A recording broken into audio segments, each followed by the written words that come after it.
Welcome to another in our series of Kehillat Israel podcasts. This is a recording of Rabbi Amy Bernstein's weekly Friday morning Torah study.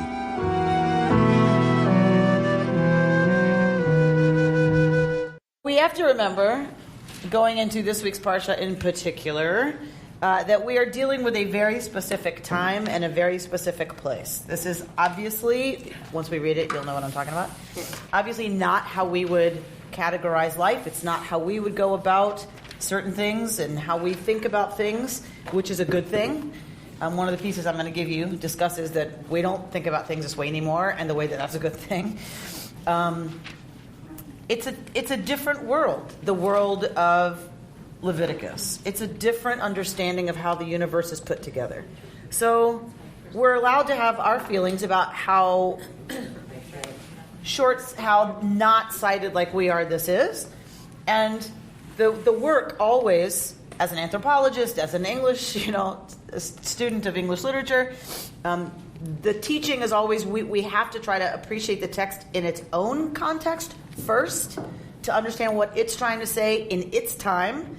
What is it getting at? How does it differ from the communities of culture that it's surrounded by?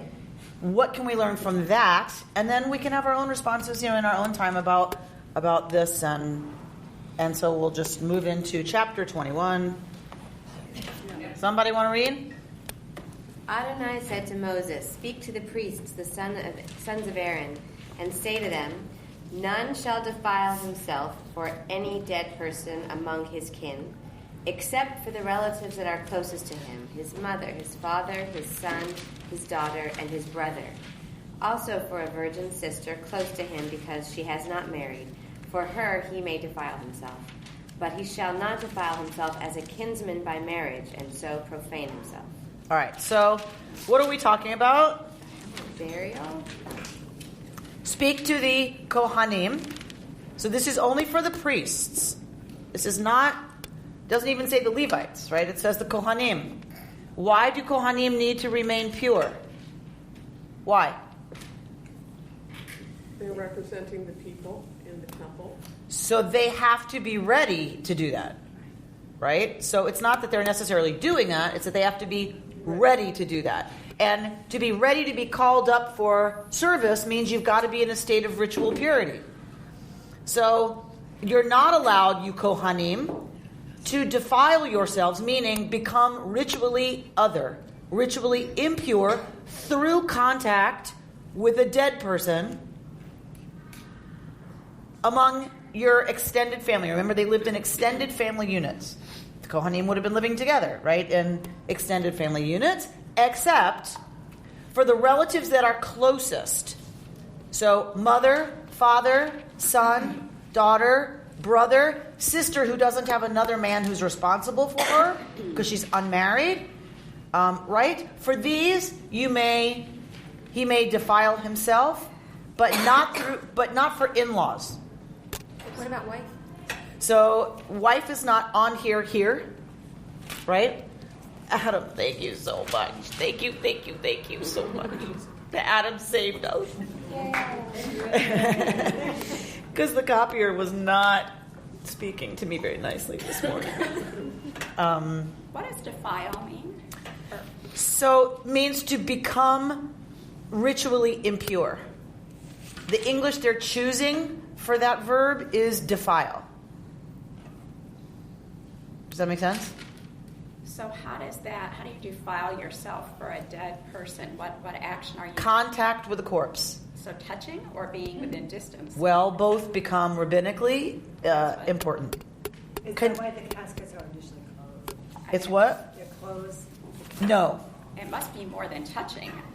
So proximity, when the rabbis discuss tameh and tahor, the categories of ritually impure and ritually pure, how something communicates impurity, because remember it's contagious, the way it communicates impurity, there's lots of different ways. Pouring from one vessel into another vessel transfers the contamination. Then they rule that being in a closed space also can communicate a situation of tum'ah, of ritual impurity. That is why priests aren't to be in a place with a dead body. Is this why some people wear, like on their lapels and their death and that? No. The Kriya ribbon, I'm just so friendly and helpful this morning as a teacher, aren't I? I'm so encouraging. No. And wrong. The black thing on the lapel is the remnant that we have of the ritual that one used to do when one heard of the death of a close family member. One tore the garment one was wearing and wore it for Shiv'ah. You wore that garment for 7 days. It communicated to everybody that you were in mourning. It would have been your outer garment. So in Duluth, it would have been your parka. Like the thing everyone knew you by. Your outer garment you wore all the time, right? So you would tear your parka to let people know, oh, there's Amy, because I know by the bright green parka, right? But it's torn. So everybody knows right away you're in a state of mourning. We don't, except in the very, very, very observant world, we don't tear our garment anymore. But there's a blessing you recite for that tearing. So what we do is we give people this strip, we say the blessing, and then we tear that strip. And then they wear that. So it's, some people say, well, that's just silly. You put on this little strip, a ribbon you're going to tear. How is that anything like tearing your clothes? However, I think it isn't the same. It isn't similar, right, in terms of what you're doing. I think it is... I'm very sorry, I have to just take a measurement of this piano. Please. You need to keep us in tune. That is most important. That's very easy. See, love that. He's way friendlier than me, right, this morning. So, but the way it does function, still in the same way as Kriya did once upon a time, is that, and this is what I tell people when we do it, is that allow this to let you, as you look in the mirror, as you walk through life, remind you that you're in mourning. That's why I think it's so important. I mean, I think that's what it's for. It's like I was grateful. I felt like at least there was something. At least somebody was. It tells everybody else you're in mourning. It tells you you're in mourning, and so to be patient and generous with yourself, because it's going to be like this. If you feel like you're going to laugh at a really inappropriate time, right? Remember, look at this, and remember you're in a crazy place that's called grief, intense grief. So in that way, I think it still functions when people use it that way. I think it's still really, really helpful. And I mean, that's what I hear you saying, that it was helpful. So, wait, somebody else said something and I said no. You asked about wives. I had a question. About closed casket? Is that what someone asked? Yeah. Right. So we close the casket because we consider it an imposition on the dead to look at them when they can't control who's looking at them, for how long, in what way, that it's considered a breach of respect for the dead, that they're being looked at and touched or dealt with in a way when they have no control. Like, we would never let that happen in life. Could you imagine me laying on this table and let everybody just walk by and look at me however they wanted? Right? We would just never do that. It's too intimate, right? It's too vulnerable. And so our whole business once someone dies is kavod hamet, respect for the dead person. Meaning that means the dead person, not the body, right? We respect the body because it housed the person, and the person is both for us. We're not people who bought into that Western split between the spirit and the material. We are people who sees them as really inextricably linked. And so once the soul is not really part of that anymore, it doesn't lessen the sanctity of the body. So to honor that person, we take care of the body, right? Traditionally, someone sits with the body in the mortuary. In a Jewish mortuary, there's somebody who sits with the body, and traditionally, when it used to be that you sat with the body till it was buried in the morning or whatever, you don't leave the body alone. You companion the body until it's buried. And rabbinically, that there's an understanding that the soul kind of hovers until the body is taken care of. And so you're actually engaging with the spirit of the person who's still there, in that sense. So how do you have organ donation? Because saving a life is the most important Jewish value there is, and it is not seen as disrespectful to the dead to have them contribute to saving a life. So saving a life is always the high, it's a value not to cut open a dead body and take things out of it, but it's a higher value to preserve life. Always. And so when our values conflict, you have to kind of decide which one you're going to go with. And the rabbis have decided, and by the way, unequivocally, they have decided that organ donation is absolutely the higher value. So people who say it's against Jewish law to donate are just dead flat out wrong. Even the Orthodox? Yes. Wow. Yes. That's huge. Yes. So please, if you take nothing else from this morning, please take that out into the world, that we should be donating whatever is usable. You're always telling us how terse Torah is, and I have a question. Because right at the first line it says, "Speak to the priests, the sons of Aaron." Since there are no other priests than the sons of Aaron, it seems like a repetition there. Department of Redundancy Department, right? So very good reading, Pam. So sometimes this is an indication of the tension between the Mushite and the Aaronid clans. The Mushite clans were followers of Moshe, and the Aaronid clans were those who followed Aaron and had him as their highest leader, representative. What we get in Torah is the fusion and a balance of powers between Moshe and Aharon, but in some senses they are two different systems. The charismatic prophetic leader and we just have to regulate how we do things every day and make it happen over and over and over and over to best live into, which in some ways is pagan, right? The pagan world that this is kind of disrupting, but yet a little bit a part of in terms of the cultic system. The pagan world says you just have to keep doing everything over and over so that the cycle of life continues. The regularity, right? This is how we keep the relationship with the powers that be regulated. And so there's some of that here with the Mishkan, and of course we're talking about the temple ultimately, and the priesthood, and all of those rituals that happen day to day, and doing them exactly right, and protecting exactly the procedures. And then you have this other model, which is the visionary leader who's always saying, y'all aren't there yet. You're not there yet. We have to change it. You have to do something different. You have to understand it differently, right? And kind of this prophetic, visionary critique of how we're doing it. Those are very different systems. The glory for me of ancient Israel, in terms of what we got handed down as a people, is that there's a fusion understood as kind of a balance. That's an evolution. Canaanite pagan religion would have been much like we see the Israelite cult. Right? What we get is this other idea that there's ethics and values and ways of behaving outside of the regularity of the sacrifices or of the offerings that informs the relationship between that power that they understood as God and the people. So that's one explanation scholars use for why we see and Aaron, or the priests, the sons of Aaron, right? Is the Aaronid clans had to have representation. Can I ask about incineration? About what? It's against the Jewish law, I understand.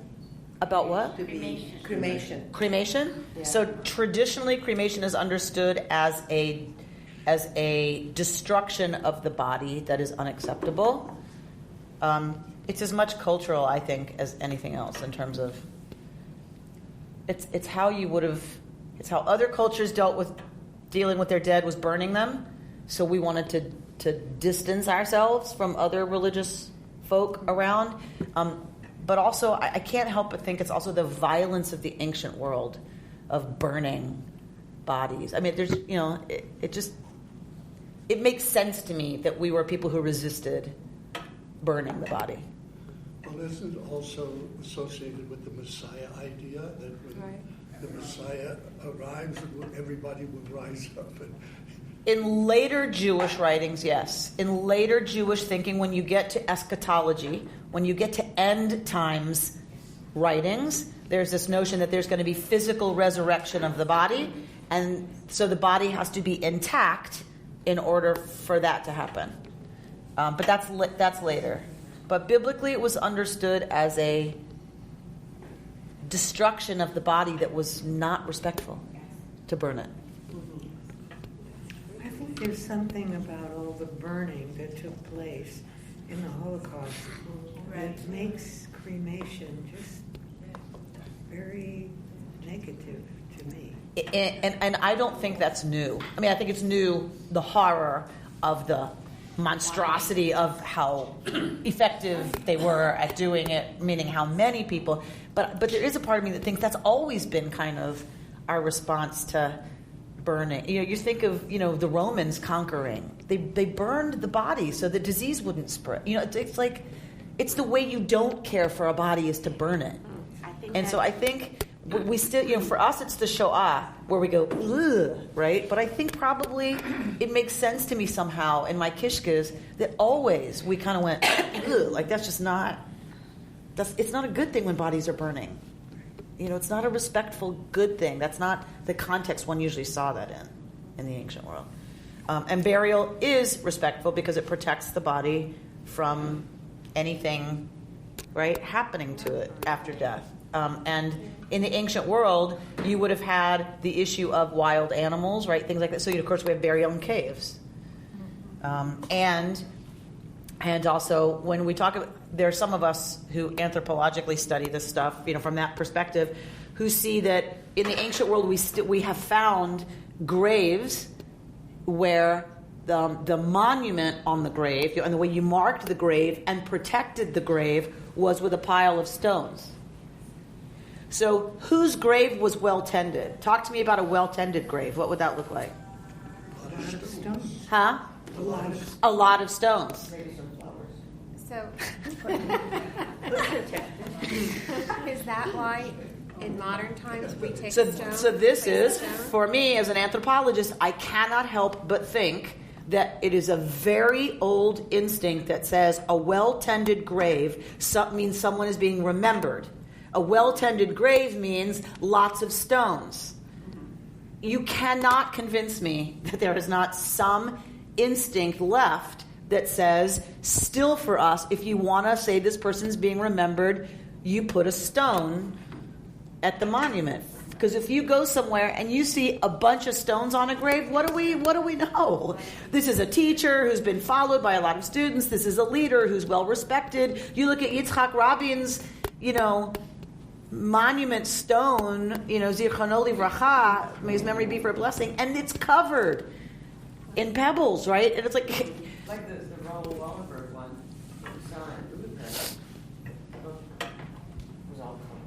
exactly. So I mean, it's not proven that that's that it links that far back, but I like to think so. Rabbi, Sir, at the time we're talking about, yes, wasn't it the custom to put the body into a cave? Yes. Rather than bury it? Yes. And that the bones eventually may have been buried. Yes. Secondary burial. Yes. But remember, Torah is written over a very long period of time, like over 1,000 years. So burial customs evolved and changed, and we did have other kinds of burial later. That last discussion right now shows that there couldn't have been an understanding that it was preserving bodies for resurrection later, because they knew the bodies were going to disintegrate and disappear with time, if not with flame. And I feel like some of the flame stuff is, it doesn't hit me in my kishkas necessarily that would somehow be different than a wrong thing to do. I think you could instead of rotting. Yeah, instead of rotting, you could just as well poetically describe it as, returning to ash, that you're part of the stardust that you were made from, and that you are respecting the earth by making the smallest impact. And a lot of describe it in a lot of Jews are agreeing with you. Right. More and more and more we see right or wrong. For lots of reasons. There isn't a right or wrong. Right. 100%. Kishkas are never about right or wrong. But they're not. I mean, they bypass the thinking brain. Our kishkas, right, have a brain of their own, right? That part of the, They do. They have their own response that really isn't about the prefrontal cortex making a decision about right or wrong. So a lot of Jews are moving towards cremation for lots of reasons. Some are, I think, the cost of a burial right now is ridiculous. If you live in Los Angeles and need to buy a burial plot, do you know what kind of money we're talking about? You can buy it used. You can buy it used. On the secondary market. You can buy it. You can buy. Sell my in-laws plots because they decided So you- on cremation. You can buy one that's been owned, pre-owned. It's generally not used. It's generally pre-owned. And so the cost is really high. A lot of people are dying not close to relatives, so who's going to deal with that? Or they have a plot somewhere across the country, and now they die here in Arizona where they've retired. Like they know somebody's going to have to fly my body back, or the children decide it's what? No, so.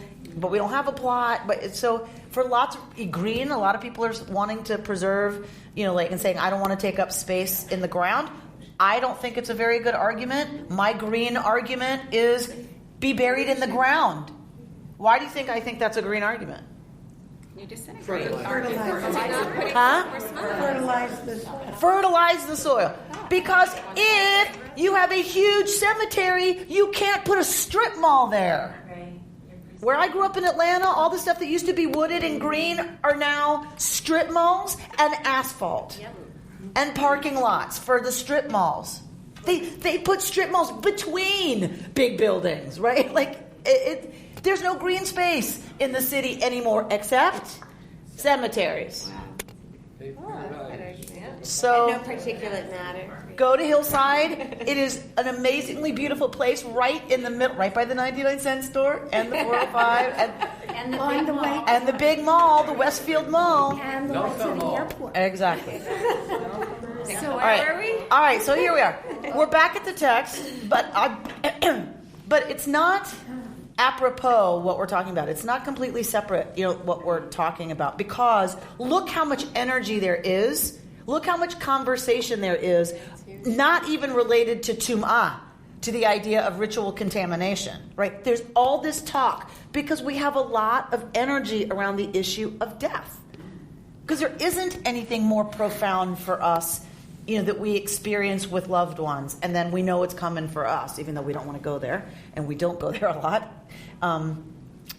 There's nothing bigger, right? And so the topic has a lot of energy around it. So if it's that big for us, and we are so distant from, some of this understanding and connection to the cycles and of the earth and of the seasons and of the crops and of the animals, we're so removed from that, and we have all this energy around it. Imagine in the ancient world, right? A lot of energy around this issue.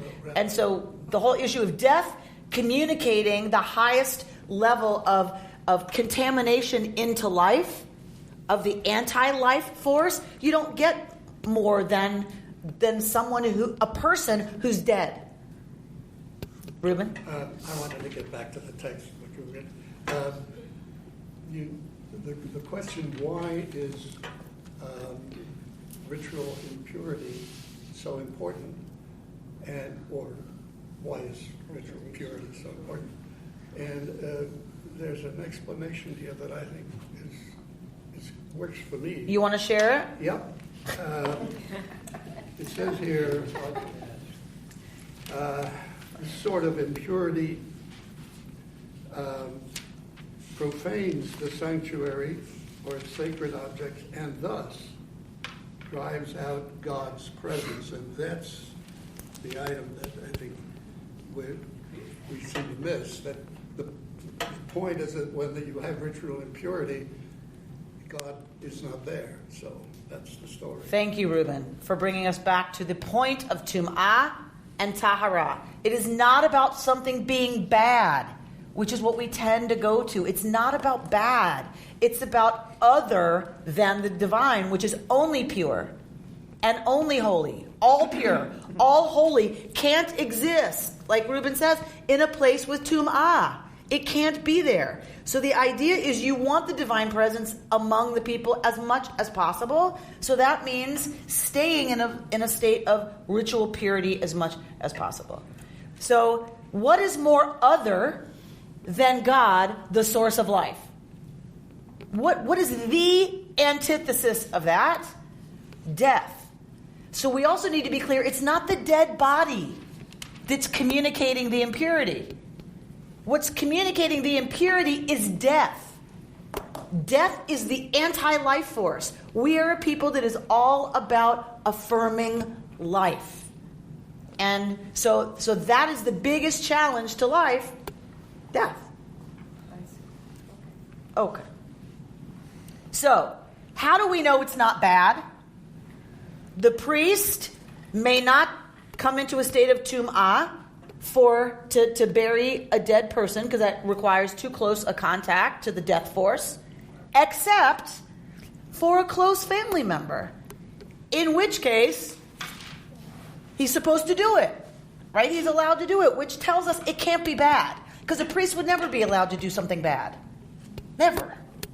It would be understood that a priest would make a mistake, right? That's why they have to bring a sin offering. But he wouldn't be told, okay, you can do this. It's bad, but you can do it if it's your brother. That makes no sense. What is he doing exactly? Taking care of the final burial, dealing with the dead body. Okay, not necessarily touching it or... Maybe. Oh, really? Yeah. Yeah. So it's okay if it's one of your close relatives. So in a way, do you see how that's actually saying it's a good thing to become ritually impure? Because you're allowed to for the people you really love, that are really closest to you. It's understood. For them, yes. You can be in a state of... You're excused from needing to be on call and ready to go for temple service. You're allowed to become ritually impure. That right there lets you know... That's sacred. It's sacred. You can't take on that sacred obligation for just anybody, because it's going to disqualify you from service, and we need you to be ready to fly. Right? But the pilot is allowed to take care of it when it's a family member. Will find another pilot who's ready to fly. I prefer the word sacred than I don't know the word impure. When you say something is impure. So what's the opposite of pure? Of course, but I'm saying impure implies something bad. So that's why we have to just keep working at reconstructing that word. And calling it other. It's not sacred. It's the opposite of sacred. That's the point. The duty to bury someone is sacred, but it is whatever the life force is, whatever purity is, it's about a state of complete otherness from that, because one has confronted the death force. And you need time to be ready to come back to this state. So we use words like impure as bad. But in this system, it's impure means the opposite, because you've come into contact with the opposite force. And we all know how that feels. And we know how that feels. We know what that is. We know what that is. Okay, sounds better. And All it's good. It's good to protect the people who lead us and have to deal with this. Excuse them for doing it with their own families, but protect them and their energies from being just disseminated all over the place to where they can't concentrate on their primary duties. Interesting. So it's a form of protection for the priests from having to constantly be, they're already constantly, remember in this system, they are constantly in danger because they are dealing with the life force that is God, that is nuclear, right? So they are constantly dealing with a very dangerous job and a very dangerous force. And the concentration to detail and following procedure that takes is extraordinary. And so what I hear you saying is, so they shouldn't be like doing all this other stuff that can make that diffuse. Very interesting. It's a very interesting conversation to have with my colleagues. Right? Like, it is a very interesting conversation. In what ways, right, are we not focusing on our primary work when we get to diffuse? Because we're dealing with too many tragedies, funerals, illnesses. It reminds me of you. Right. It reminds me of you. I mean, it's just in the sense, how many times can you be called to a million funerals? And then And do then a be good trying job to of do preparing, a job here. a talk for Friday night. Right. No, The that's, regular work, right? that's Because what I felt when Sarah was Sarah's talking. going to make a Yeah. drush about this. she's going to deliver that at High Holidays to the congregation. All right, so there you go. It is complicated, because if it's someone that you're their rabbi, you want your rabbi there. Yeah, And it Really? is disconnected. Yeah. Then there's a, yeah. It's very complicated. So that's why it's not bad, right? So it's not bad that people want that. They should want that. The question, that's why I don't think this is about bad and good. It's about, like Sarah says, it's about focusing and protecting. Yeah, that's very interesting. And it's about setting boundaries. Setting boundaries and limits. Yes. Social. Right? Good social work, right. That's very funny. All right, so let's look at 5. They shall not shave smooth any parts of their head, or cut the side growth of their beards, or make gashes in their flesh. They shall be holy to their God, and not profane the name of God. For they offer Adonai's offering by fire, the food of their God, and so must be holy. Okay, so they shall not shave smooth any part of their head, which includes the face, or the side growth of their beards, or make gashes in their flesh. Who shall not do that? The Kohanim. The Kohanim. And when shall they not do that? At all times. Okay, so that's what we don't know. Is it at all times, or is it in relationship to having lost somebody? Possibly there were ancient Near Eastern customs around mourning and grief that you would have marked your status by shaving everything. And a gash in the flesh does not sound to me like something you do of a Thursday afternoon. Right? It doesn't strike me as at all times. Remember, don't gash your flesh. It's not, right? It's not, right? It sounds to me, and it's paired with shaving, so it sounds to me like it may have been a Semitic thing to have a beard, except when mourning. Maybe you shaved everything clean, and made wounds in your flesh that would have marked you, right? In the ancient world, we know that gashing is certainly one of the rituals that were associated with lots of different things.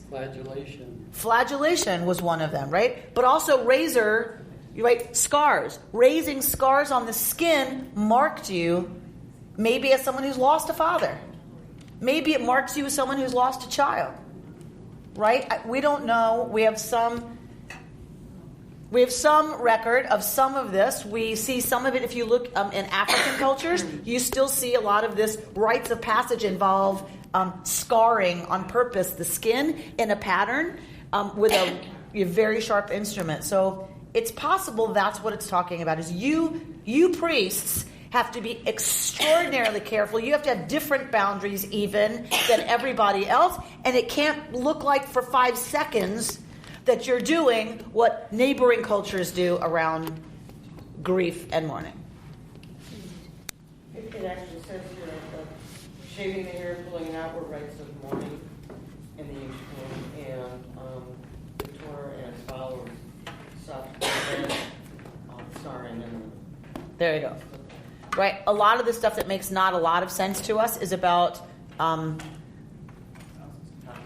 differentiating us from what was happening in the neighborhood. No Christmas tree in the living room.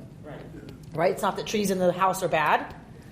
It's that it means something to the neighboring majority culture that makes it feel like you might be slipping and sliding into what they're doing. Even though that's not what you mean. Even though for you it's a Hanukkah bush. It's a slippery slope from a Hanukkah bush to roasted ham. Just saying. Okay, so this obviously was taken in the observant Jewish world, in the rabbinic world. This obviously was taken to mean all the time. You may not gash your flesh anytime, and you may not shave. If you want to be holy, you don't shave your head anywhere, and or this, you don't cut the sides of your beard. Here's where we get payas, right? That you never cut them. Yeah, you don't shave that. You don't shave that. So not even just when you're grieving, but just ever. You don't shave that. Clearly, that is how rabbinic law interpreted this verse, is for all time. Because you shall be holy, which means don't do it or you're not remaining holy. So it started out as a mourning ritual? That is our theory, that it was an expression against extreme demonstrations of mourning, or the majority, the Canaanite surrounding culture's way of expressing religious observances of mourning. Tattoos go to the same issue of, not kind of permanently changing but the rabbis take it another step. So the you shall be holy means you shall not change the body that God gave you by mutilating it in any way. That is a rabbinic thing. That's not here. So now you're talking about everybody, not just the priests. Correct. The rabbis expand it to say if it's about holiness, if it's about Kedusha, and we're supposed to be an Am Kadosh, a holy people, we're a nation of priests now, there are no priests, then what it really means, what God really meant was anybody, don't. And then it becomes, then they lay another layer of values on it that's not about just not gashing in specific. It's about why shouldn't you do that? Because you shouldn't mutilate the body God gave you. That's disrespectful. Are you not supposed to get tattooed? Correct. That's what Mickey just said. So, but that's rabbinic. All right. Where are we? We're on 7. Oh yeah, love this one. Yes. This was going to be on our family retreat last year. Rabbi Carey and I were looking at the text, and I'm like, oh, right, definitely, yeah, right, this is going to be good. All right, 7. They shall not marry a woman defiled by harlotry, nor shall they marry one divorced from her husband. For they are holy to their God, and you must treat them as holy. Since they offer the food of your God, they shall be holy to you. For I, Adonai, who sanctify you, am holy. Okay, so just as they are not supposed to do certain things about their bodies, their bodies in direct relationship to somebody else's body has limits and boundaries. Any social worker knows there are people it is inappropriate for you to have a sexual and intimate relationship with, yes? Ooh, let's talk about that. Let's talk about that, says Fern. Paula Fern. All right, so, yes, so it's not that sex is bad. It's not that you can't work as a prostitute if you'd like to. It's that for the priests, or that being divorced is bad. It is other. It is not normative in the ancient world to be divorced or to be a prostitute. It's not normative. So the priests, of course, are going to have to be boundaried always by what is normative. Yes? So it is not bad to have a relationship with somebody who is 15 years younger than you, let's say. Unless, Paula? They're divorced. Unless they're married to someone else. Unless they're your student. Unless they're your protege at work, right? There's places where it's not the relationship or the people in them that there's a problem with. There's nothing wrong with the people. There's nothing wrong with what they're doing, being a student, being a professor. Sorry. But, I'm just kidding. But if while you're in those states, if you are, there's just boundaries that we don't think are appropriate to cross. We have very different understandings of what that means from what they did in the ancient world. But there you go. What is this food of your God? They are offering the sacrifices that go up to God. They are offering the grain, the oil, the wine, all of the offerings that they eat because they've been offered to God. All right. Let's go on. Can we skip this one? No, that definitely not. Yeah. Oh, Laura, really? Not when you said that. I didn't know what it's. Oh my God. I know. I know. I was wondering when we were going to get to the part that you didn't want to get to. I know, right? Where is it? Is it? Where is it? It's a lot of stonings too. Robert reminds us it's not just burning, right? It's stoning too.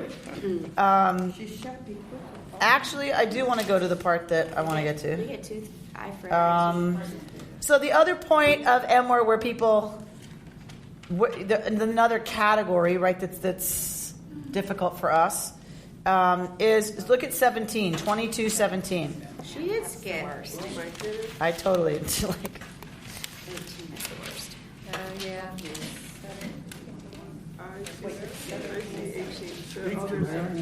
Somebody read 17.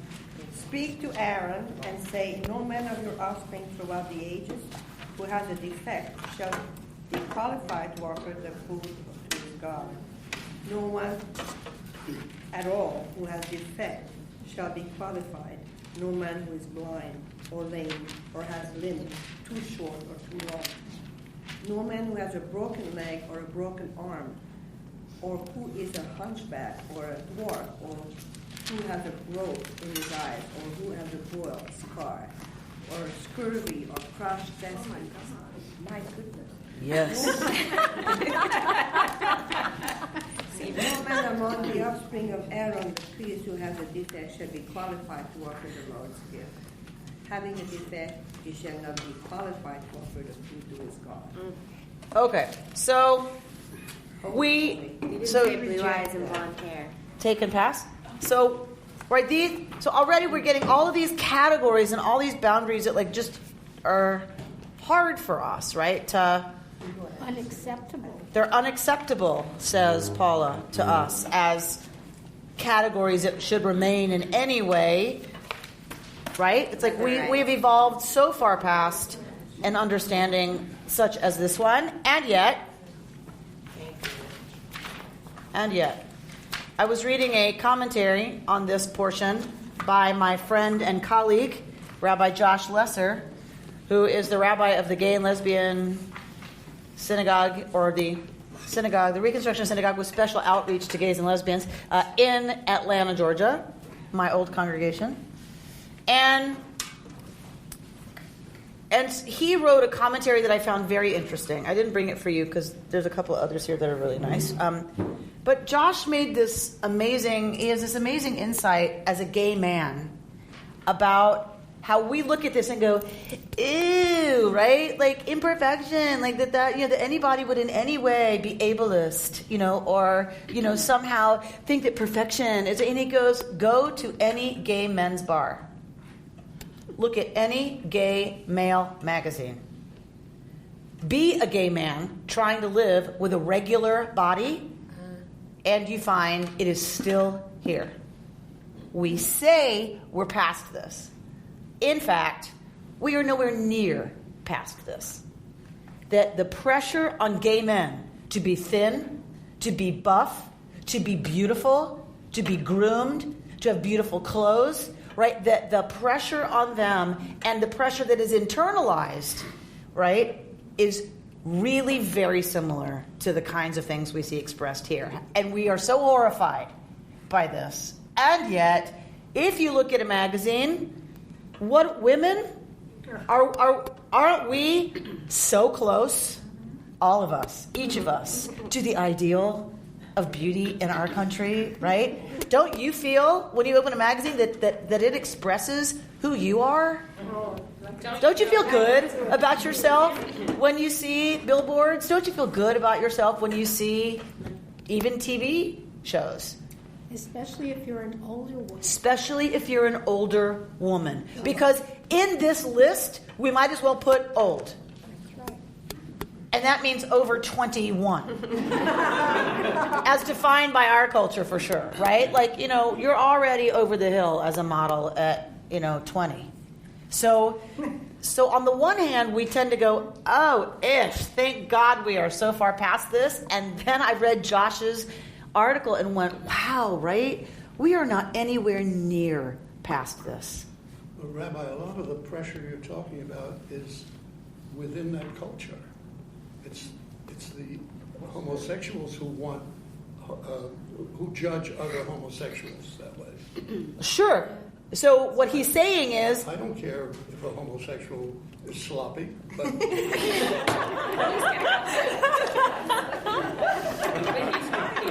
Right. So all he was saying is we still live in cultures in our country.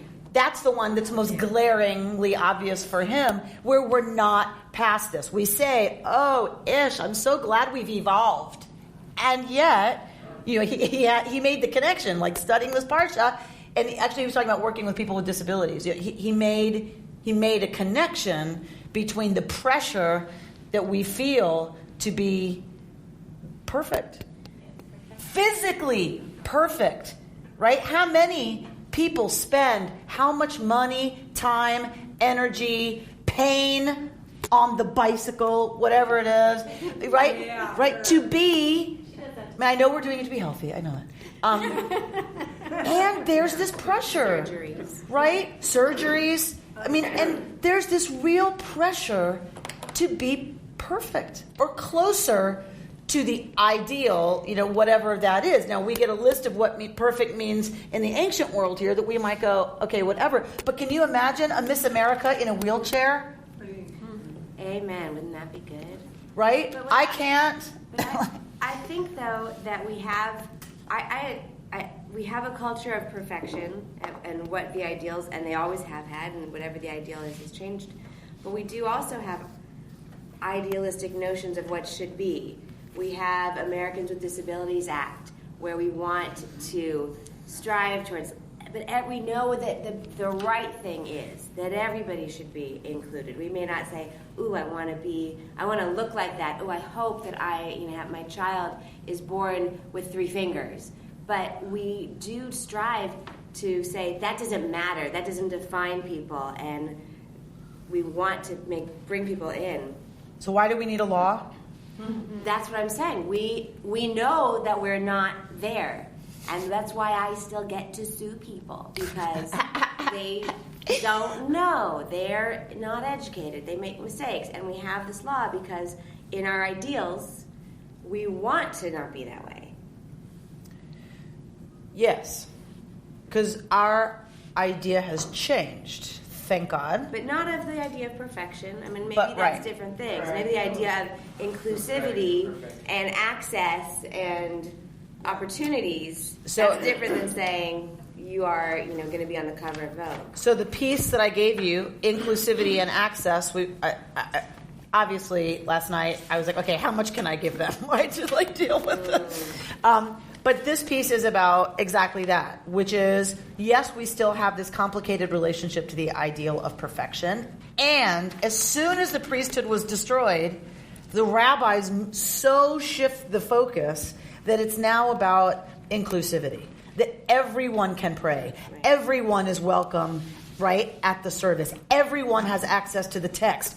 Everyone. Like there's this real stretch to say everyone is included and is obligated, in some ways, to certain things, not the exclusivity of the priesthood. And so this piece by Michelle Kay is exploring the idea of, evolution within the tradition happened immediately when the priesthood was destroyed because the pressure against it was already there, right? The evolution towards another way of understanding things was already there, or we wouldn't be sitting here. If everybody bought into the cultic system the way it was and there was no push forward to something else, we wouldn't be sitting here. There was already, pressure, understanding, wait a minute, right? These categories aren't making the kind of deep sense that, right, that people understood that they were evolving. So just to share, I don't know if anyone saw this, but it's very interesting, at least gives you a teeny bit of hope, and that is that the Today Show did this whole thing on, there's artists or a company or something out of Sweden, I think it was, that they make mannequins that look like real people. And so they picked 3 or 4 New Yorkers, one that was in a wheelchair, one that was like very tall, one that was very heavy, and I can't remember, I think one that was just sort of a normal person. And the normal person is... Typical, no, like normal, not too thin, not too fat, just normal, what we all are. Typical. Right, typical. And so...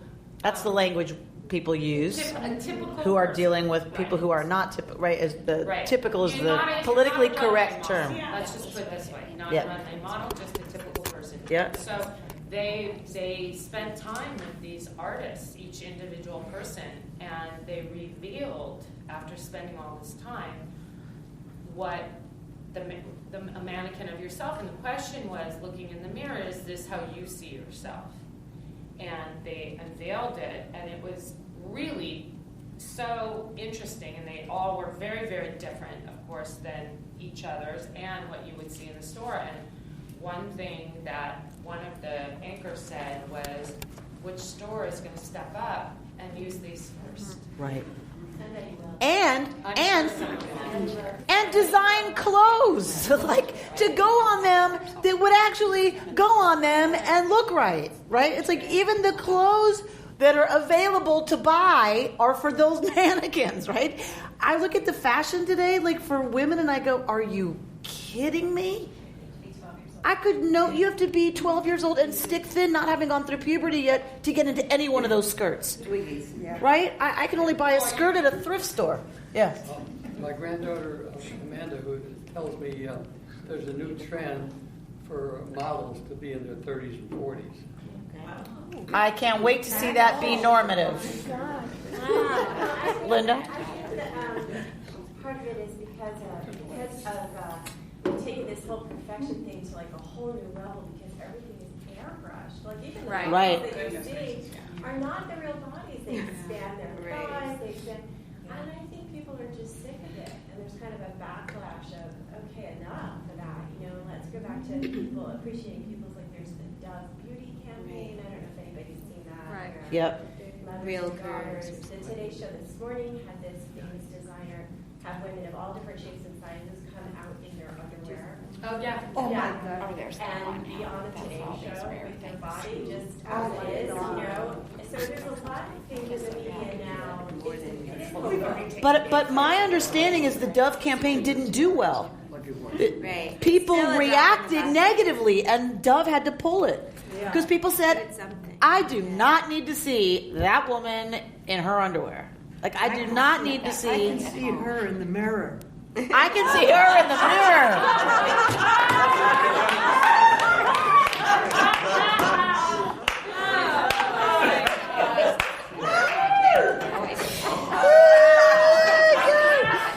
Thank you, Sarah. Yes. So the interesting relationship between our ideal of ourselves that Laura's talking about, the ideal that we have that we are that we want to be past that, and the reality is, I don't want to see there what I see in the mirror.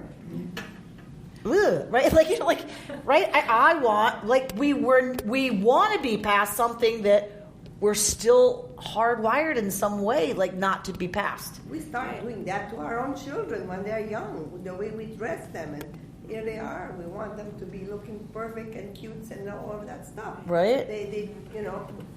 We bring that to them. We do this it to this them. has to start at such an early age. Oh my It God. really does. The education of this has to. So now there's the thing of the thigh gap, and the thigh gap. The thigh gap, you guys, is disgusting. What is that? That girls, teenage girls, should have a gap between their thighs, otherwise they're too fat. So when they stand, there should be a gap. What's that called? That's a thing. The thigh gap. It's a thing. It is. It's a thing. It is a thing. Disgusting. And frightening. I got so angry. You want to speak?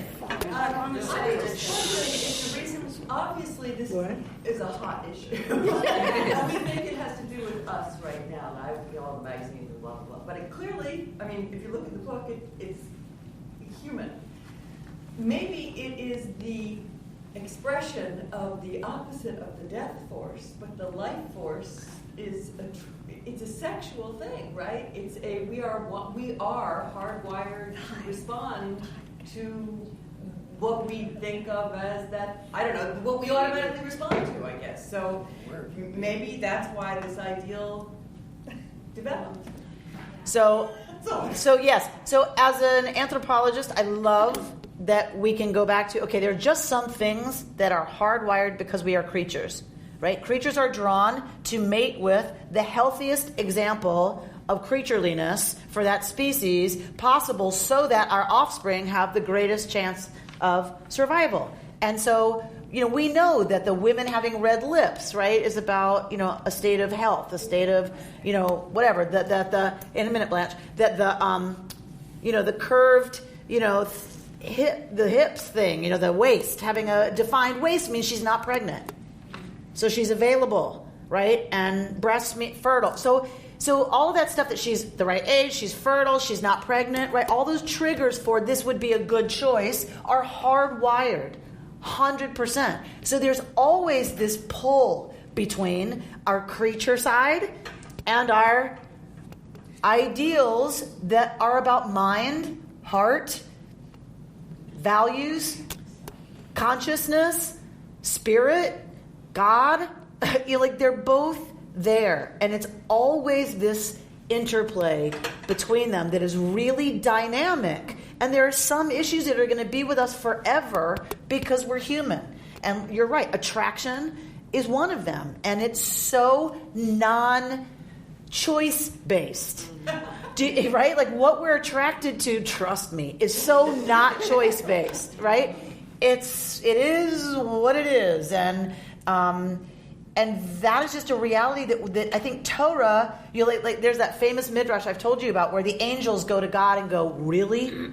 Really? You're giving Torah to those apes? Really?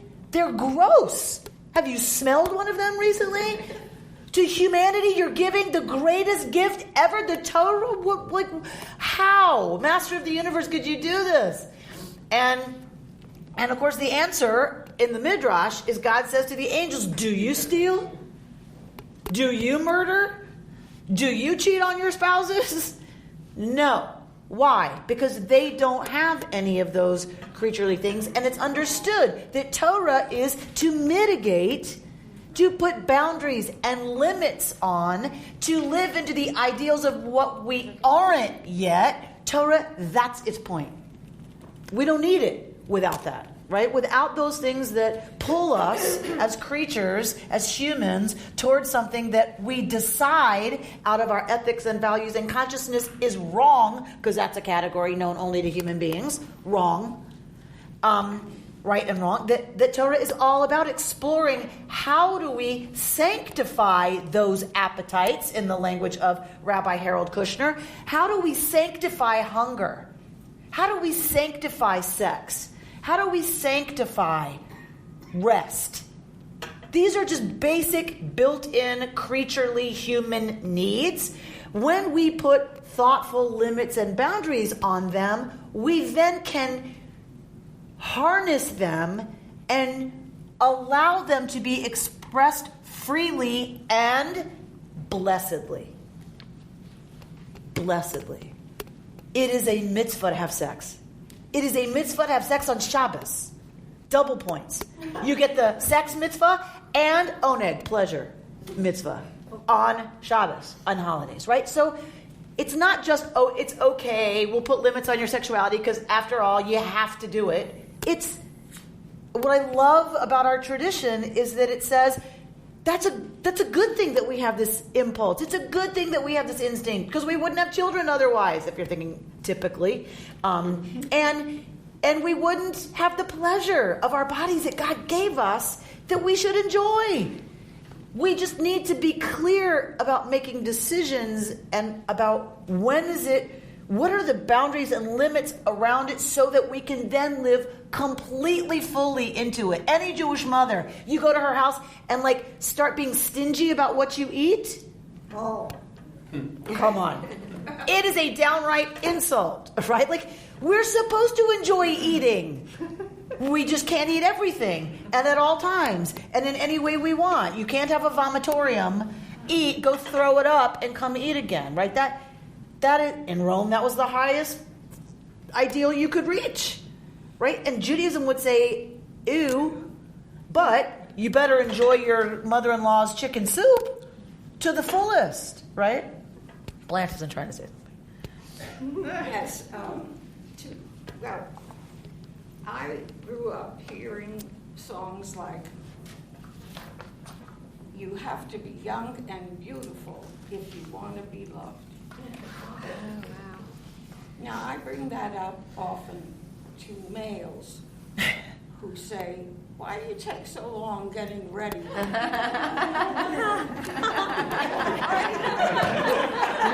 What males, Blanche? Why do you have to take so many clothes on a cruise? For instance. Because you're expected to dress. That's right. And well. So it's confusing. I raised 3 daughters, and we all survived it. And, you know, the point you bring up, Blanche, I was just talking to Rabbi Rubin the other day about allergies and this dry air and the dust, and my eyes are just staying red and irritated. It doesn't matter how much, you know, anti-allergy stuff I take. It doesn't matter how many drops I use. They stay, and I said, a mascara makes it so much worse. It just keeps them dry and irritated. He's like, well, have you tried? Yes, I've tried every kind that is hypoallergenic for sensitive blah, blah, blah. I've tried them all. It's just the most awful stuff you can imagine. And he's like, so why do you wear it? I'm like,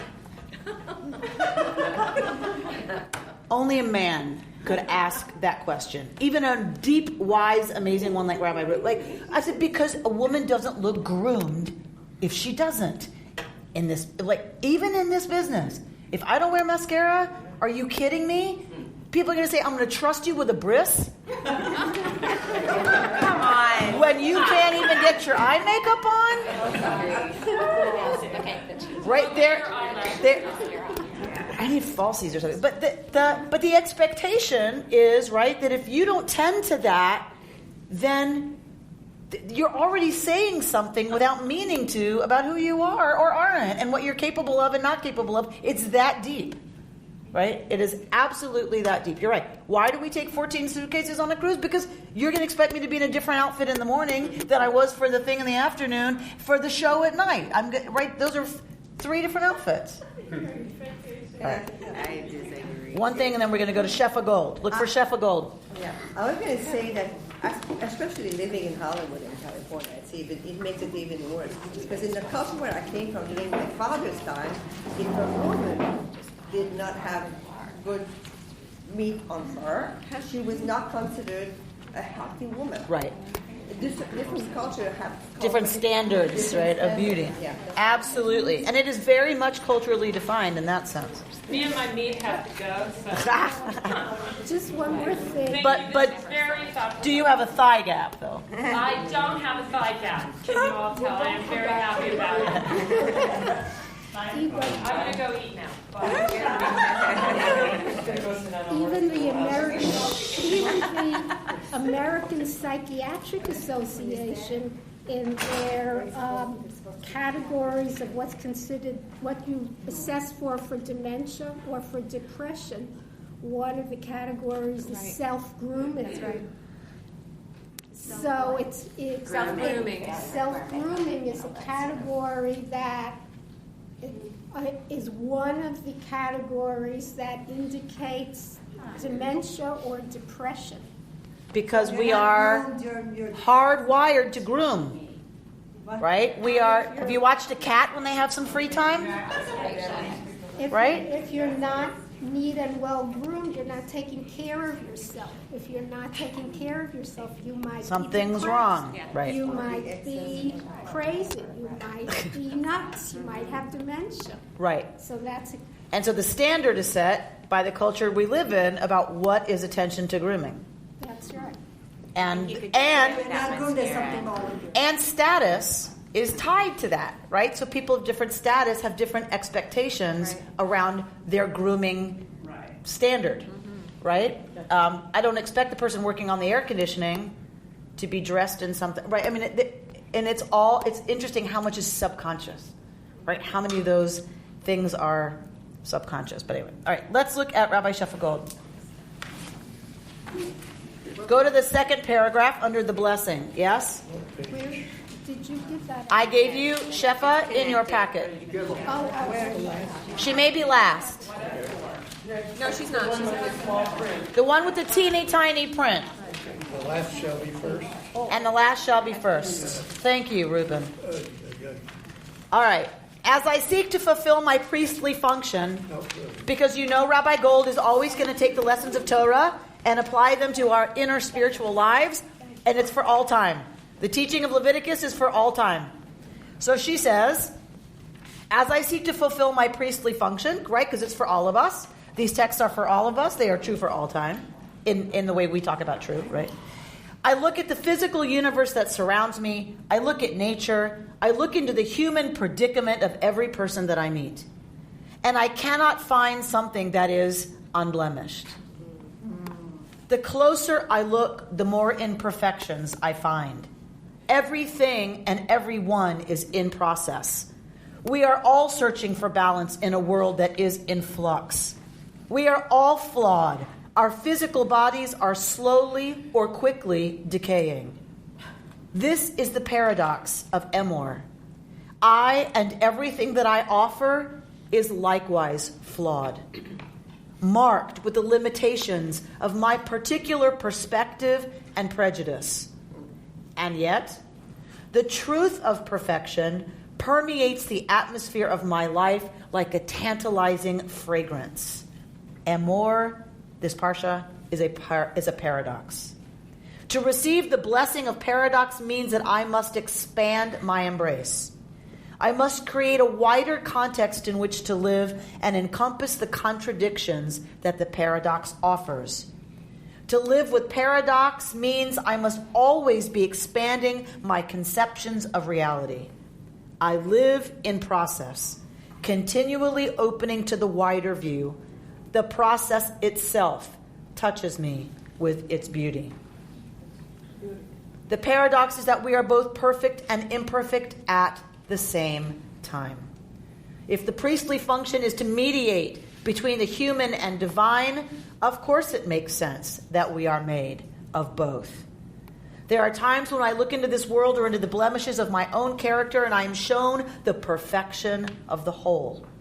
Not only do I see it, I experience that perfection as a rightness, and I am overcome by its heart-shattering beauty. I celebrate the perfection and let it inspire and empower me. Experiencing that perfection gives me the strength to bear the imperfections. And within the perfection of this dance, we learn and suffer, die, and are reborn. Those blemishes that might have disqualified me from the priesthood actually become the doorways into my power as a priest. It is only when I deny those blemishes or hide them from God that my offerings are rejected. When I enter through them, I can touch the perfection within all imperfection. Our spiritual challenge is to acknowledge with eyes wide open our flaws and the harm we cause through them, the suffering, injustice, and cruelty that pervade our world, and at the same time, to see the absolute perfection of it all. You've been listening to Rabbi Amy Bernstein's Friday morning Torah study from Kehillat Israel in Pacific Palisades, California. For more information, go to our website, www.ourki.org.